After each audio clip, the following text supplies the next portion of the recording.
अस्सलाम वालेकुम, welcome to all in Mujahid knowledge studio. मैं हूं मोहम्मद मुजाहिद शहजाद एक न्यू वीडियो सेशन के साथ। और आज का हमारा जो टॉपिक है बहुत ही इंपॉर्टेंट टॉपिक है जिसका नाम है plastid.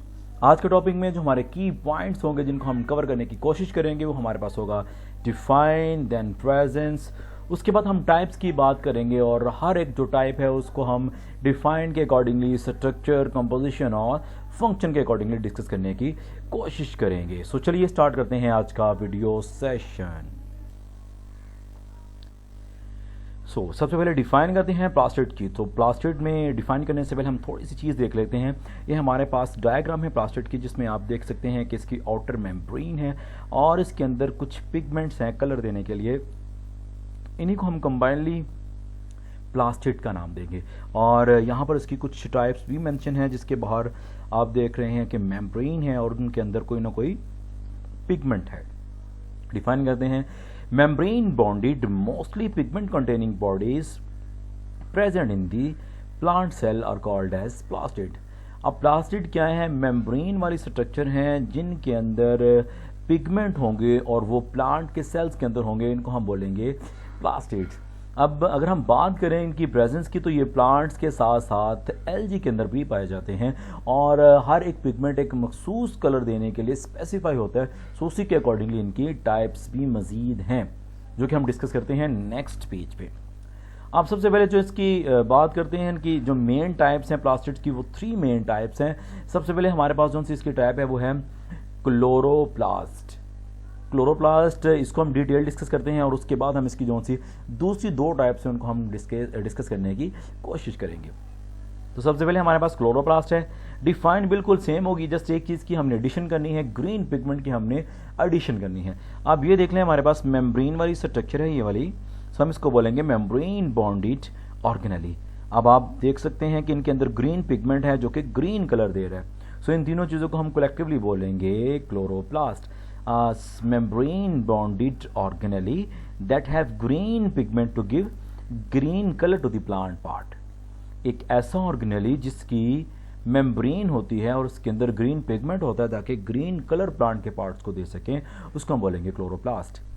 In photosynthetic plant cells there are membrane bonded structure containing a green pigment to give green color is called as chloroplast। इसकी डिफाइन हो गई है। अब जो सा ग्रीन पिगमेंट है वो क्या चीज़ है?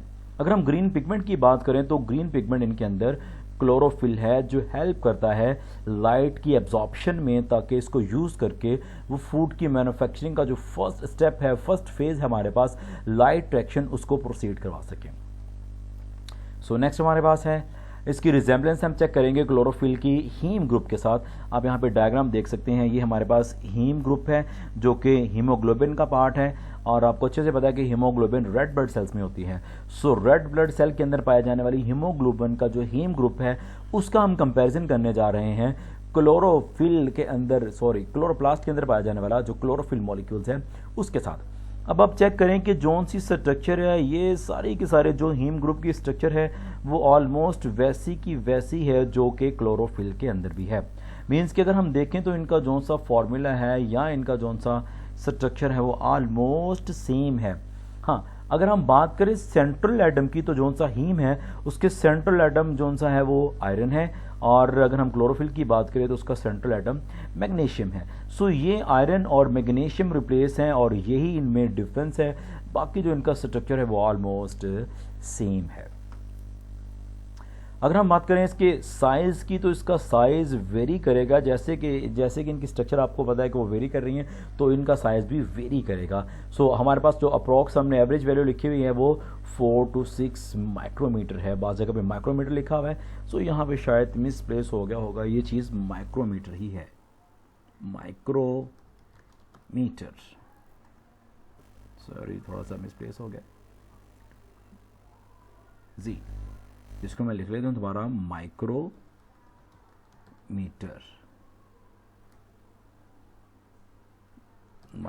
ये माइक्रोमीटर हो गया जी, इसको भी रेज कर देता हूँ साथ ऐसे, ये हमारे पास हो गया माइक्रोमीटर।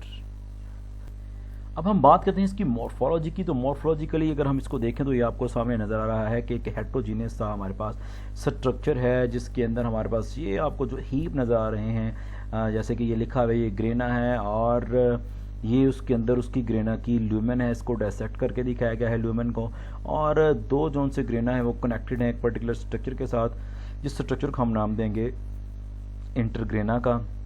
और उसके बाद ये आपको फ्लूइड भी नज़र आ रहा होगा, इस फ्लूइड को हम बोलेंगे स्ट्रोमा, और इसकी जोन सी इन्वेलप है वो डबल मेम्ब्रेन है, एक आउटर मेम्ब्रेन होगी और एक इनर मेम्ब्रेन होगी। सो इसकी ये थोड़ी सी मॉर्फोलॉजी थी, आप एक दफ़ा फिर रिकॉल कर लें।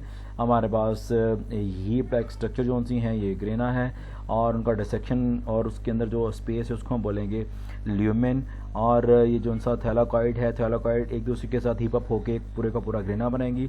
फिर जो इंटरकनेक्टेड स्ट्रक्चर है इनको जोड़ने वाले उसको हम बोलेंगे इंटरग्रेना, और ये जिस फ्लूइड के अंदर एग्जिस्ट करेंगी उसको हम बोलेंगे स्ट्रोमा, और इन्वेलप डबल मेम्ब्रेन है, ये एक आउटर मेम्ब्रेन है और ये एक इनर मेम्ब्रेन है। नेक्स्ट देखते हैं कंपोनेंट कौन कौन से हैं। ऑलरेडी मैंने आपको बता दी हैं। जोन सा इलेक्ट्रॉन माइक्रोस्कोप है, अगर हम इसको यूज़ करके देखें कि क्लोरोप्लास्ट के कितने कंपोनेंट है, तो हमारे पास 3 कंपोनेंट है इसके। सबसे आउटर जोन सा कंपोनेंट है वो है इन्वेलप इसका, उसके बाद है स्ट्रोमा, और उसके बाद है थैलाकॉइड। अब ये 3 कंपोनेंट हैं, हम तीनों को वन बाय वन डिस्कस करने की कोशिश करते हैं। अब आपको यहाँ पे ये ऑर्गेनली दिखाई दे रहा है, और एक ये आउटर मेम्ब्रेन है और एक ये इनर मेम्ब्रेन है। अब जो आउटर और इनर मेम्ब्रेन है, इन दोनों को कलेक्टिवली हम बोलेंगे envelope. Envelope is formed by a double membrane, one outer and one inner membrane. और चूंकि जिस तरह की मेम्ब्रेन होगी ये बाहर की तरफ है, तो डेफिनेट ये शेप भी देगा। सो हम बोलेंगे it gives shape to the organelle. अब इस क्लोरोप्लास्ट की शेप किस तरह की होनी है ये इसके इन्वेलप के ऊपर डिपेंड कर रहा है। सो इसलिए हम लिखेंगे कि ये सेल के ऑर्गेनेली की जो शेप है उसको मेंटेन करने में हेल्प करेगा। It give protection to the organelle, और डेफिनेटली जिसकी लास्ट कवरिंग है तो ऑर्गेनेली की प्रोटेक्शन का जिम्मेदार भी इन्वेलप ही होगा। It covers the stroma. अब इसके अंदर एक फ्लूइड है जिसको हम स्ट्रोमा बोलते हैं, तो उसको कवर करने वाले जो हमारे पास बाउंड्री है उसका नाम भी इन्वेलप ही है। नेक्स्ट चलते हैं। नेक्स्ट हमारे पास स्ट्रोमा आ गया।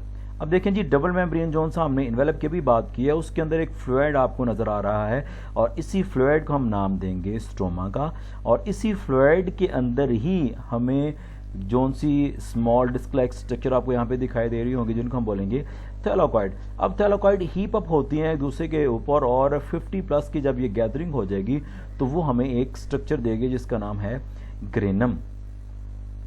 तो जो सा ये स्ट्रोमा है इसी के अंदर इसका जो सा डीएनए भी होता है। डीएनए होगा तो डेफिनेटली उसके साथ मैसेंजर आरएनए भी होगा, और मैसेंजर आरएनए जहाँ पे होगा वहाँ पे प्रोटीन की सिंथेसिस भी होगी। तो इनके रिएक्शन को कैटालाइज करने वाले एंजाइम भी होंगे, कुछ सॉल्ट भी होंगे जो कि इनऑर्गेनिक और ऑर्गेनिक भी हो सकते हैं। और ये वो प्लेस है जहाँ पर कार्बन डाइऑक्साइड को फिक्स किया जाता है जाके डार्क रिएक्शन को कंप्लीट किया जा सके।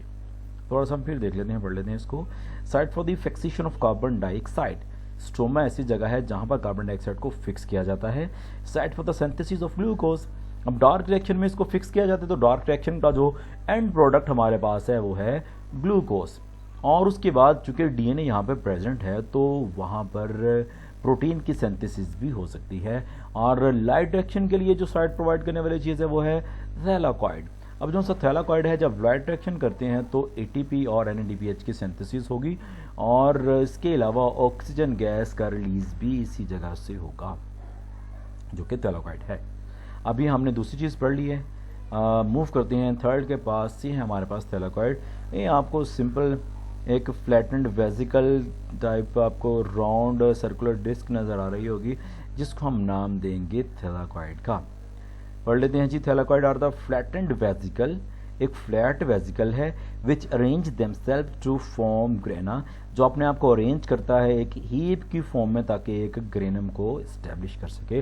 तो ये वाली जो सी छोटी स्ट्रक्चर है इसको हम बोलेंगे थैलाकॉइड, और इन स्ट्रक्चर्स का जो हीप हमारे पास होगा 50+ का जोन सा होगा उसको हम बोलेंगे grana.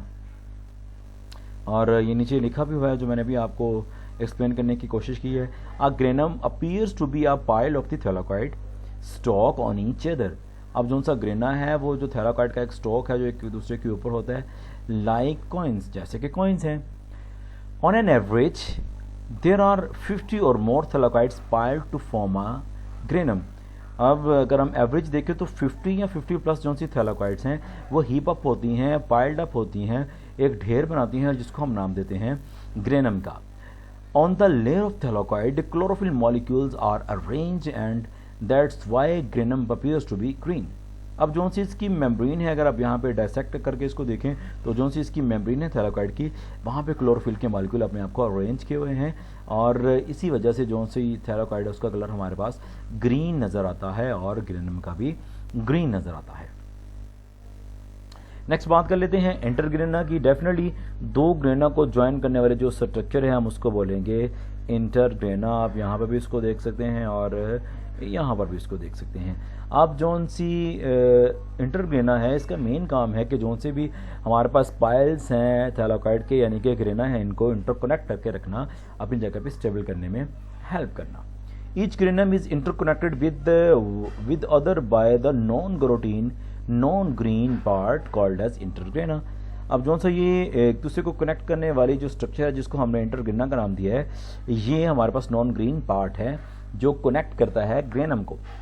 Membrane of the grana are site where sunlight energy is trapped and where ATP is formed. अब मैंने ऑलरेडी बोल दिया कि जो सी ग्रेना है या जो थैलाकोइड है, थैलाकोइड के क्लस्टर ही हमारे पास ग्रेना है, तो जो सी थैलाकोइड की मेम्ब्रेन है वहाँ पर क्लोरोफिल के मॉलिक्यूल होंगे तो डेफिनेटली वो लाइट को एब्जॉर्ब भी करेंगे, तो लाइट रिएक्शन का प्रोसेस भी यहाँ पे होगा जिसके रिजल्टेंटली एटीपी भी प्रोड्यूस होते हैं, एनएडीपीएच भी प्रोड्यूस होगा और ऑक्सीजन गैस रिलीज भी होगी। मीन टू से हम सिंपली कह सकते हैं कि जौन सा हमारे पास ये क्लोरोफिल के अंदर, क्लोरोफिल कह रहा हूँ, जो हमारे पास थैलाकोइड है उसकी मेम्ब्रेन के ऊपर जो क्लोरोफिल का मॉलिक्यूल है वो हेल्प करता है फोटोसिंथेसिस के लाइट रिएक्शन को प्रोसीड करवाने की। Chloroplast are self replicating organelle. ये सेल्फ रेप्लिकेटिंग ऑर्गेनेली हैं और इनकी तादाद फोटोसिंथेसिस के अकॉर्डिंगली या मेटाबॉलिक एक्टिविटीज के अकॉर्डिंगली चेंज होगी। इनकी तादाद 20 से लेके 100 तक भी हो सकती है एक सेल के अंदर। नेक्स्ट हम बात करेंगे इसकी दूसरी जो सी टाइप है वो हमारे पास है क्रोमोप्लास्ट। अब डिफाइन सेम वही है कि मेम्ब्रेन बॉन्डेड ऑर्गेनेली है जिसके अंदर पिगमेंट होंगे अदर देन ग्रीन, ताकि प्लांट के कुछ ऐसे भी पार्ट हैं जिनका कलर ग्रीन नहीं होता तो उनको जो सा कलर देने का रिस्पॉन्सिबल हमारे पास ऑर्गेनेली है उसका नाम है chromoplast. They impart colours to the plant other than the green.